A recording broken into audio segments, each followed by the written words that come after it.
আমি আপনাদেরকে ওয়াদা করছি, আগামী দিনে যদি বাংলাদেশ জাতীয়তাবাদী দলকে জনগণ দেশের দায়িত্বভার দেয়, আমরা এটা চলতে দেব না।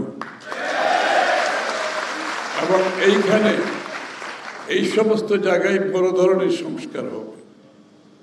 রেগুলেটরি বডিগুলোকে শক্তিশালী করতে হবে, নিরপেক্ষ করতে হবে, দলীয় কর্মকাণ্ডের দলীয়করণ থেকে বাইরে রাখতে হবে, প্রফেশনালি চালাতে হবে। এটার সাথে বাংলাদেশের অর্থনীতি জড়িত, জনগণের স্বার্থ জড়িত, শেয়ার হোল্ডারের স্বার্থ জড়িত, কর্মচারীদের স্বার্থ জড়িত, বিনিয়োগকারীদের স্বার্থ জড়িত। আমাদেরকে এগুলো মাথায় রাখতে হবে। কারণ এই জায়গাটায় যদি সত্যিকার অর্থে সুশৃঙ্খলতা না থাকে, ডিসিপ্লিন না থাকে, তাহলে বাংলাদেশের অর্থনীতি সত্যিকার অর্থে এগিয়ে দিয়ে যাওয়ার কোনো সম্ভাবনা নেই। একটা ভঙ্গুর অর্থনীতিকে আপনি দেখাতে পারেন, উইন্ডো ড্রেসিং করে দেখাতে পারবেন, কিন্তু এটার ফাউন্ডেশন এত দুর্বল হবে, এই ফাউন্ডেশনের উপরে বাংলাদেশের অর্থনীতি গড়ে উঠবে না। তাই আমাদের যে চিন্তা, আগামীর বাংলাদেশের অর্থনীতিকে যদি এগিয়ে নিয়ে যেতে হয়, একদিকে ডিরেগুলেট করতে হবে। বাংলাদেশ আবার একটা ওভার রেগুলেটেড কান্ট্রি, এত রেগুলেশন করতে করতে কেউ কোনো কাজ করতে পারে না। আবার অন্যদিকে জনগণের স্বার্থ সংরক্ষণে আপনাকে যারা ওয়াচডগ বডি আছে তাদেরকেও সততার মাধ্যমে, প্রফেশনালিজমের মাধ্যমে চালাতে হবে।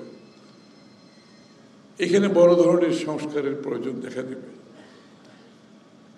আসলে সত্যিকার অর্থে বাংলাদেশে কি এতগুলো ইন্স্যুরেন্স কোম্পানির দরকার ছিল? এই যে ইন্স্যুরেন্স কোম্পানিগুলো দলীয় বিবেচনায় দেওয়া হয়েছে।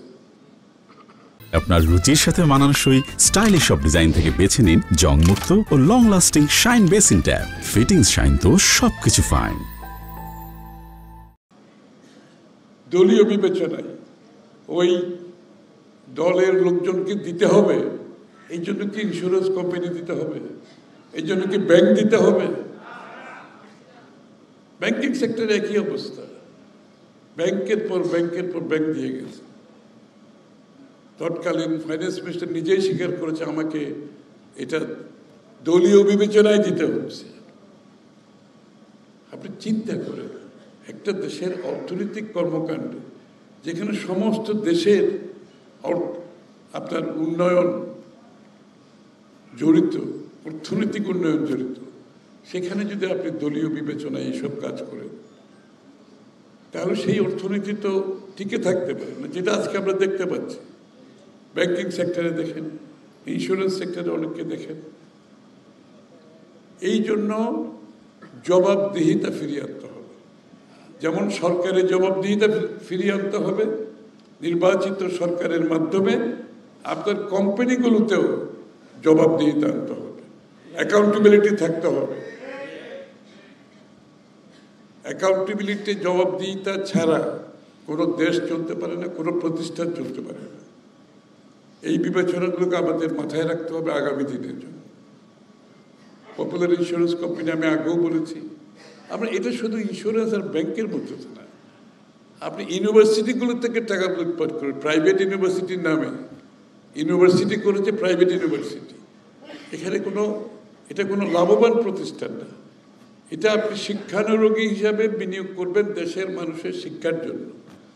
সেইখানে পর্যন্ত ইউনিভার্সিটিগুলোতে টাকা পয়সা লুটপাট করে নিয়ে গেছে, আর ইউনিভার্সিটি পর ইউনিভার্সিটি পারমিশন দিয়ে গেছে। এদেরও কিন্তু কোনো জবাবদিহিতা নেই। সুতরাং আগামীর বাংলাদেশ গড়তে হলে প্রথমে জবাবদিহিতার আওতায় সকলকে আসতে হবে।